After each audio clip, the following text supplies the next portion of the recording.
Welcome everybody to the University of Applied Research and Development, our Educators podcast, and I'm delighted to be here with Therese Hoyle, who is an educational consultant and leadership consultant. She was with the Department of Education working with women leaders, and we've just found out that we're both New Zealanders, and I'm delighted about that. Therese, great to have you here on the show. Thank you. Thanks, Craig. Therese, tell us about your role and what you're doing now.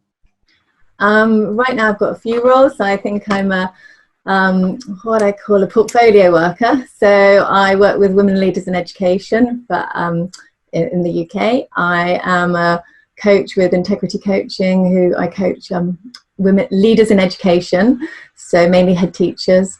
I coached 7 heads last year for the National Education Union, and I also coached 10 Microsoft leaders. I've been coaching 10 Microsoft leaders over the last I think it's like 10 months, something like that. So yes, but I generally speaking work with leaders and help them in terms of supporting them with a role that at times can be very challenging, and help them really flourish in the workplace. What are some of those challenges that you find, generally speaking, leaders encounter in a variety of workplaces? So I think in the last few years, I've just found particularly in education, there's a hugely changing landscape. So leaders, particularly in education, are having, I've coached heads over the last year who have struggled with staffing issues. They've, particularly now we've got a pandemic, leaders are struggling with huge changes and being expected to do things that they're not normally used to doing. So, with the pandemic, you've got so many changes in terms of structures, classrooms, government guidance, and sometimes we're being asked to do things that we don't feel comfortable with. So we're having to make a values judgment about whether that's right for us, and can we lead authentically.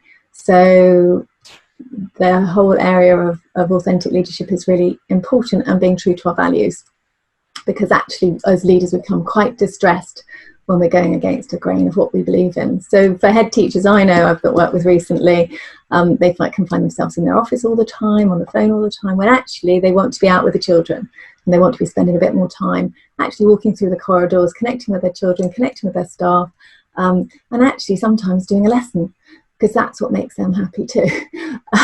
So as a leader, I think you really have to find, what is it that makes you happy? I've had leaders who are doing a lot of the social emotional wellbeing work, and sometimes they need to find, somebody else in their staff. They need to think about who they can hire, who can take responsibility for that area, because they're starting to wear too many hats. So actually, as leaders, it's about delegating, learning to delegate, and who can take responsibility. And when, for me, it's when I'm seeing leaders who are really distressed, it's starting to work out, what is that distress? What is starting to burn them out? Are they able to disconnect? Because there's a huge area in education where leaders are finding it very hard to disconnect. They're going home, there's emails, coming in late at night. And so actually working with them to find some boundaries. Otherwise they burn out and they don't last. And that's so sad. We're losing great people. Do you think that that's more common in education, or is it leadership in general? I'd say it's more common in education. Yes. Yeah. I think other structures, other organisations in the corporate world, generally speaking, there are better boundaries. Not always, but generally.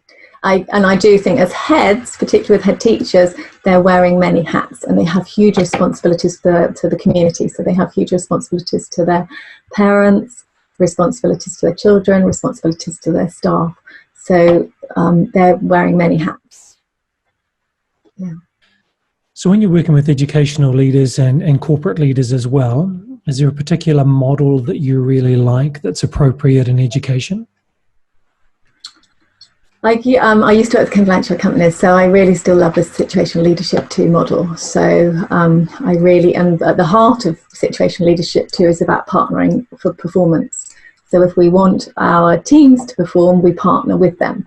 And there is, I very much believe that it's not because, I know that's very much a Blanchard company statement, it's people want to perform. And when we partner with them to perform, they can. So it's about giving them the right environment. It's about, if they're not performing, we need to find out why they're not performing. If they're lacking in motivation, then maybe they need a bit more training. Maybe they're lacking confidence. So we need to partner with them to get to where they can potentially go, because everybody, I believe, has potential. And very often we're saying, oh, that person's not very good at that, or that person, can't do that. But it's maybe not because they can't or don't want to. Maybe it's because they feel they're lacking the skills to get there. So actually, it's about nurturing that talent. When you say that people actually want to perform, when you work with leaders, do you find that that's a common or an uncommon perspective, that they believe people want to perform? I think as educators, we all, we work with children, so we want them to perform, but sometimes we're in a high stressed environment. There's a lot of expectation maybe from parents, from governments, and actually sometimes we forget that.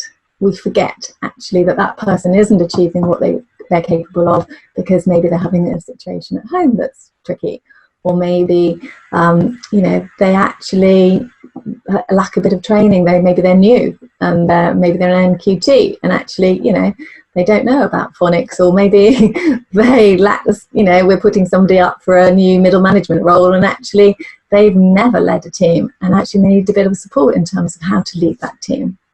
And we're seeing, we can see people going into middle leadership, some people are naturally good leaders, but some people actually need to learn to delegate a bit more, or to appreciate their team a bit more, to look for the good in their team, to celebrate them when they do well, to not, to have time to bring everybody together and communicate with them. And if there's problems, then we need to bring them up as a group and a team, and overtly sort out solutions to those problems.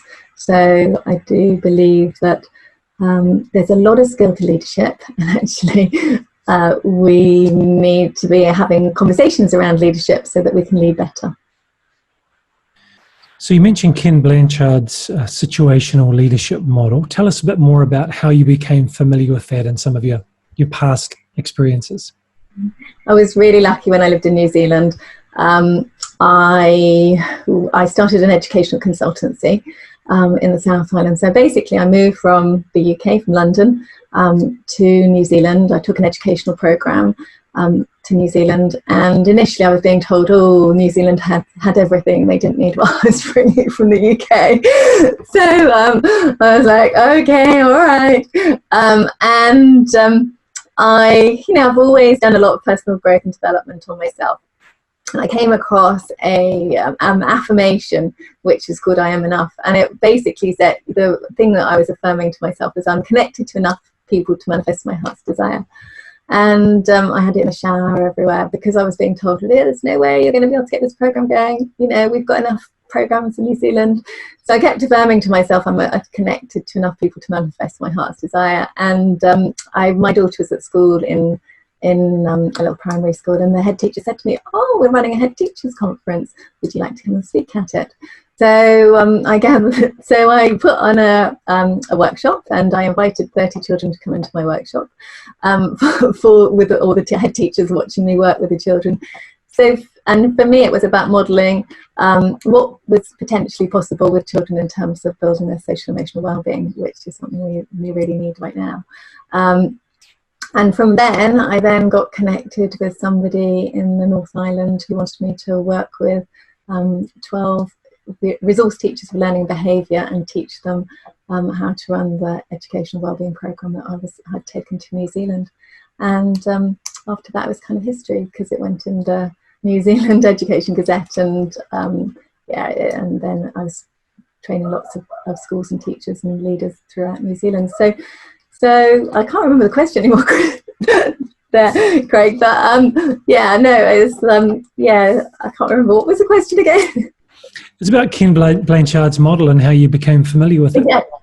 So then after that, at that point as well, I was really, really interested in Ken Blanchards' work. He'd written a book about creating cultures of praise and affirmation. And that's a very big part of the work I do, is about creating positive cultures, and how to redirect when people aren't performing, how to redirect behaviour. And that's very much through looking for the good. And I contacted Ken Blanchard companies. I wanted some of their materials, and I also said, you know, if at any point you ever have any vacancies in your organisation, please let me know. And I'm, you know, I've got a coaching, I've run leadership coaching work, and so I had a long chat with the director of Blanchard, and then she said that she started following me and my work. So from, you know, I was very early in my days when I first moved to New Zealand, and I was doing that affirmation of I'm connected to enough people to manifest my heart's desire. And then so I met Bridget at that point, and so she, you know, I was new and very young at that point as well in New Zealand, and she was watching what I was doing, and she said to me later on, I called her about getting some more resources, and she's, you know, and then she called me back and she said, oh, we're just starting a leadership coaching program at Blanchard, would you be interested in joining us? So I was like, oh my goodness, that's amazing. So I just, you know, I think part of leadership is actually about, you know, we have to be doing enough personal growth and development on ourselves. You know, it's not always easy. I moved to New Zealand, to the South Island. I had no connections. I don't know anybody. All I knew is that I had a program that I wanted to develop and run nationally throughout the country, and I had no idea how I was going to start that. So I just think, you know, we all have aspirations, and we have to hold on to those. And for leaders in education, you have an aspiration for how you want your school to be. You have a vision of what is healthy, of your value. You know, I think we have to be very strong in terms of our own values, and authentically leading with our values. And that's really important. And if we become distressed as leaders if we're not living according to our values too. Love it. It's really powerful stuff. It's good for educators and educational leaders to hear about type C goals, or big, hairy, audacious goals, or however we phrase it. Because often people get stuck and they think, how do I do this? So they never start. Whereas the how will find a way if you're willing to step out and pursue that big dream. Anyway, I love that. What an inspirational story. Hope that encourages some of our participants in the course to venture out internationally. Once the borders open again, that would be fantastic. Tell us about your time with the Department of Education and working with women leaders for the Department of Education. So basically I coach women leaders. So it's actually a free program that's open to educational leaders. And so I've got various leaders who are heads. I've got some who are in middle leaders. And it really is an amazing government program open to leaders in education, and it's a free program. So I give my time voluntarily to it, and I usually take one leader at a time, because it's a voluntary role. And I just think, yeah, it's great. Our leaders often need help and support, and financially it can be too much of a coaching is not always cheap, so it's kind of a free service of 6 sessions that I give to leaders. And one of my leaders at the moment, she was just posted something on Twitter saying, how just create, you know, simple things that we have to remember too in terms of creating our own goals. And she was just putting something about actually how working with a coach helped her in terms of getting clarity around her goals. So yeah. Wonderful. Therese, just to finish up, would you have some, I hope I'm saying your name correctly, Therese? Yeah. Okay. Would you have some career advice for leaders, people aspiring to be leaders? What are some key things you think they should try to build into the next few years? In terms of next few years, I think personal professional development, very, very, very important. Knowing what you're really strong at, identifying your strengths, but also being aware of your weaknesses and knowing actually, you know, I'm going to play to my strengths, but also those weaknesses, actually, how can I, you know, fill those gaps? How can I grow and develop? So, really working out what are the professional development programs you might need to attend. If maybe you find communication difficult and being assertive, then maybe you need to do some work around that. If you find time management difficult, and time management is more self-management. How do you develop that skill and grow that skill? If you are somebody who maybe feels you need to do everything, then actually how do you learn to delegate better? And if you find, you're brushing up against people and not having great relationships, then actually what do you need to do to grow those relationships and trust with your staff? So that's what I think. Definitely. I always think if you're in education, you need to be a lifelong learner and ready to learn and grow.